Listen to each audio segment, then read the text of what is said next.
powerful, fast-moving Pacific low-pressure system has unleashed historic, torrential rainfall across central Texas, triggering widespread flash flooding, trapping motorists, and forcing emergency personnel into continuous high-water rescue operations.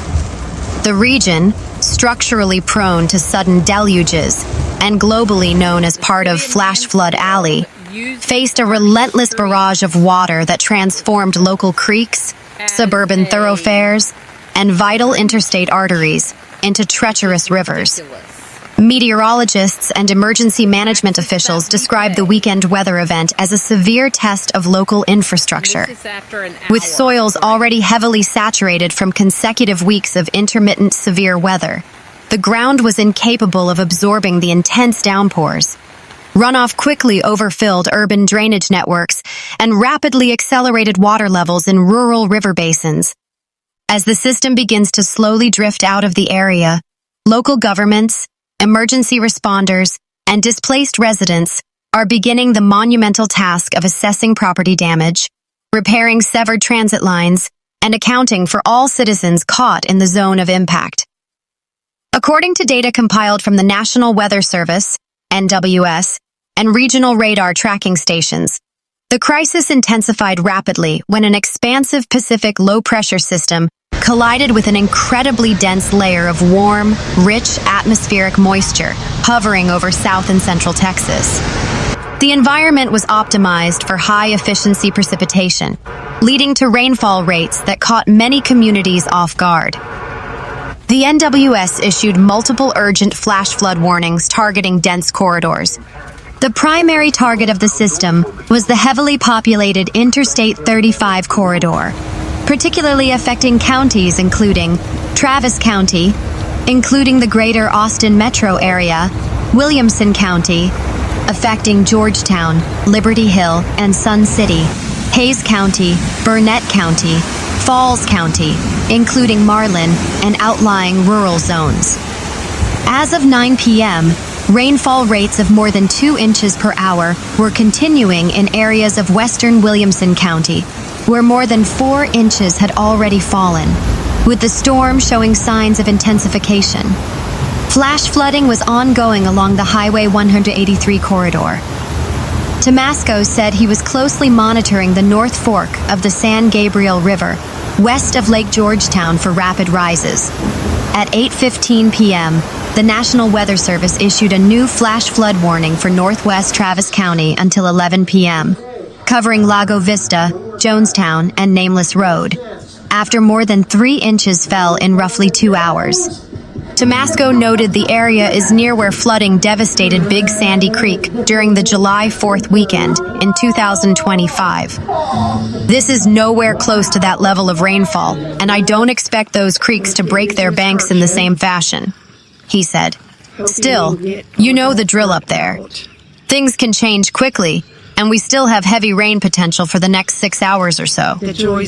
Earlier, at 7:45 p.m., Tomasco warned that Leander and Liberty Hill were at elevated risk of significant flooding, with rain totals already exceeding 4 inches and heavier rain moving back in from the southwest.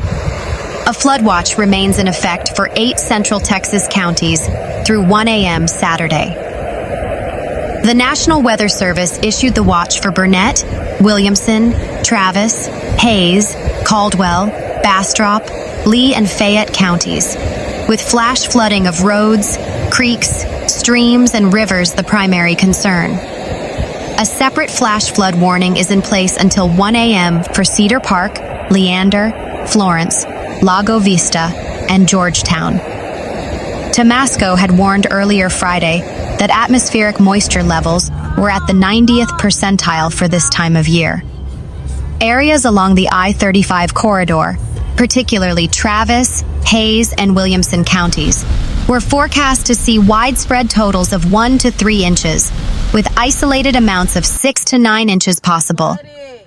Early Friday afternoon, flood advisories were issued for parts of Milam and Williamson counties after 2 to 3 inches accumulated quickly.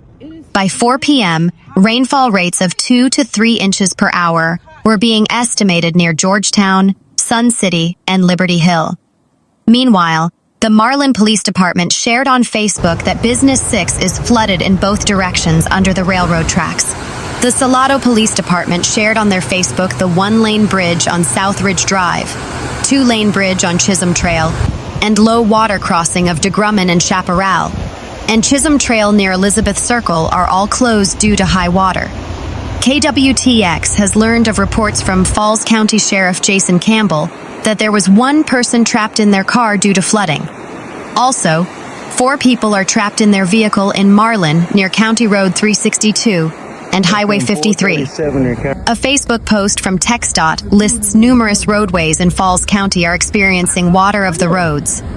SH 320, SH 6, SH 7, FM 413. Around 7 a.m. Friday, a man was spotted floating down the swollen waters of Olmos Creek on San Antonio's north side, after heavy rain caused the creek to rise rapidly. First responders said the man initially refused life jackets as crews worked to reach him. Video from the scene showed him drifting into a cluster of flooded trees near the middle of the creek. Rescue crews eventually brought him safely to shore. The incident serves as another reminder of the dangers posed by fast-moving floodwaters. Nearly a year ago, 11 people were killed when flooding swept through Beidle Creek on the northeast side. The greater Houston region has been hammered by a persistent, moisture-laden weather pattern stalled directly over southeast Texas. Meteorological reports from the National Weather Service, NWS, confirmed widespread rainfall rates reaching 2 to 4 inches per hour in localized zones. This excessive volume has drastically outpaced the capacity of the region's urban drainage systems, sending floodwaters surging into city streets and underpasses. The ground across Harris County and surrounding suburbs has become entirely saturated from weeks of intermittent rain, leaving little room for the new deluge to absorb. Consequently, the water quickly gathered on concrete surfaces, turning vital thoroughfares and parking lots into shallow lakes. Across the sprawling metropolis, numerous critical roads and intersections have been rendered completely impassable, triggering massive traffic jams and severe delays. Local authorities and traffic monitors at Houston TransStar have documented dozens of high water locations. Notable trouble spots frequently reported by commuters and transit officials include areas near West 43rd Street and Oak Forest Drive have seen major street flooding, with commercial parking lots inundated and cars stranded. High water has caused localized flooding along key routes, including sections near the Ella Boulevard and West 21st Street intersection. Feeder roads and low-lying underpasses along major highways like the North Freeway, I-45, the Katy Freeway, I-10, and the Southwest Freeway, US 59, have suffered from temporary yet dangerous pooling. For residents navigating these conditions, stalled cars and partially submerged vehicles have become a common sight. The Houston Fire Department, HFD, has mobilized specialized high-water rescue teams and set up temporary mobile commands in historically vulnerable neighborhoods to quickly respond to stranded drivers. While rivers, creeks, and primary bayous have mostly managed to stay within their banks, localized flooding of urban streets remains an imminent threat whenever intense squalls pass through. The immediate danger to human life has prompted city officials and meteorologists to reiterate a vital life-saving warning to all motorists. Turn around, don't drown. Authorities have continuously stressed that attempting to drive through flooded roadways is exceptionally hazardous.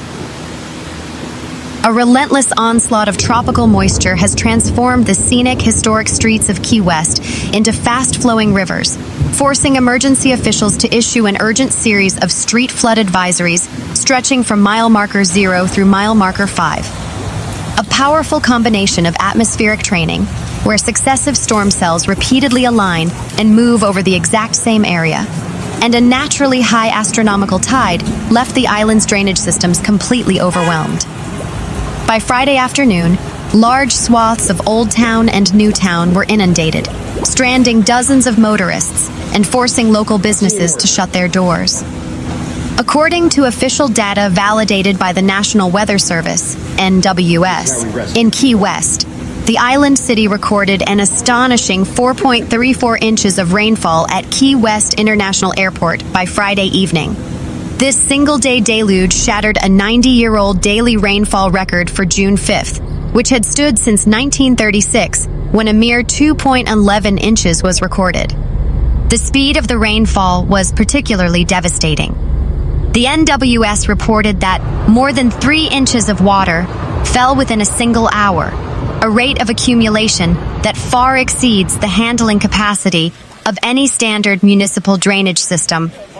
While the airport registered over 4 inches, localized rain gauges on the northern side of Key West Newtown and near the Key West Golf Club documented even more extreme figures, with total localized accumulations racking up between 6 to 8 inches. Further up the island chain, neighboring areas recorded even more staggering numbers. Radar estimates and ground observations showed that parts of the middle and upper Keys, such as Key Largo, picked up anywhere from 10 to an estimated 15 inches of rain over a 48-hour period. As the torrential rain persisted, the island's low elevation and flat topography worked against it.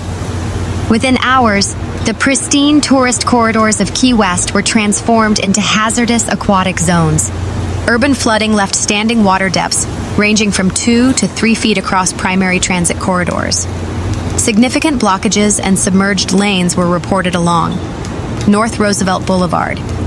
This vital artery saw severe ponding, with waters reaching the bumpers of larger sport utility vehicles and completely submerging smaller sedans. Key West's premier commercial and nightlife strip suffered extensive pooling, with water creeping up onto the historic sidewalks and threatening storefront entrances.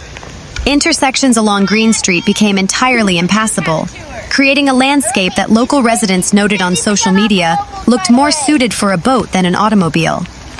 Dozens of unsuspecting drivers, including many out-of-state tourists driving rental cars, found themselves trapped as engines stalled out in the deep floodwaters.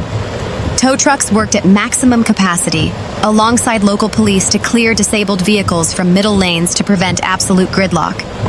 Traffic crawled to a near standstill as motorists attempted to navigate treacherous back roads, only to find that residential side streets were equally compromised. With street water levels rising rapidly, numerous retail shops, restaurants, and bars across downtown Key West were forced to suspend operations early. Clerks and managers could be seen hastily deploying makeshift sandbags and sweeping water away from doorways. In some low-lying structures and older commercial buildings, water managed to breach the threshold, causing localized indoor floor damage and forcing extended closures through the weekend. The historic downpour was not caused by a tropical depression or a named hurricane, making its severity highly alarming to locals. Instead, it was the product of a classic early summer atmospheric setup over South Florida. This severe flooding event occurred just days after the official June 1st kickoff of the 2026 Atlantic hurricane season.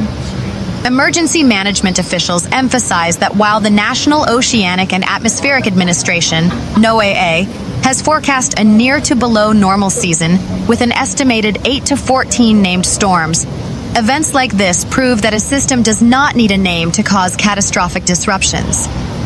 Monroe County officials are using this disruptive event as a stark warning to residents. The saturating rains have left the island's soils completely filled to capacity. Should a tropical storm or hurricane approach the Florida Keys later this summer, the ground will have zero ability to absorb further moisture, radically increasing the risk of immediate, severe coastal and flash flooding. The City of Key West and Monroe County Emergency Management have mobilized resources to mitigate further damage and ensure the safety of both residents and the thousands of tourists currently visiting the island chain. Public Works crews are operating all permanent and temporary portable stormwater pumps at maximum thresholds to draw water off critical roadways as the ocean tide recedes. Specialized vacuum trucks are circulating through Old Town to clear leaves, litter, and organic debris that have blocked storm grates and slowed water drainage. Police have cordoned off the most heavily flooded blocks of North Roosevelt Boulevard and downtown streets, redirecting traffic to higher elevation routes. The Florida Division of Emergency Management has issued a strict set of safety protocols for everyone remaining in the Florida Keys. Turn around, don't drown. Motorists are strictly prohibited from driving through barricaded areas or deep standing water. Less than 2 feet of moving water can float a full-sized vehicle, putting drivers at risk of sweeping off the roadway or destroying their engines. Floodwaters in urban environments carry high concentrations of hazardous materials, including displaced automotive fluids, chemical runoff, and potential localized sewage system overflows. Wading or swimming in street water is highly discouraged. Property owners are asked to secure loose outdoor items, patio furniture, and trash bins, as floating debris can drift into roads and further choke up the neighborhood drainage networks. The latest radar arrays and modeling from the National Weather Service indicate that a localized drying pattern is beginning to take shape. Forecasters warn that even standard afternoon heat-driven thunderstorms could trigger rapid, renewed street flooding due to the entirely saturated state of the ground across Monroe County. Residents and visitors are strongly encouraged to keep their weather alerts active and remain highly vigilant over the coming days. Here in Key West today.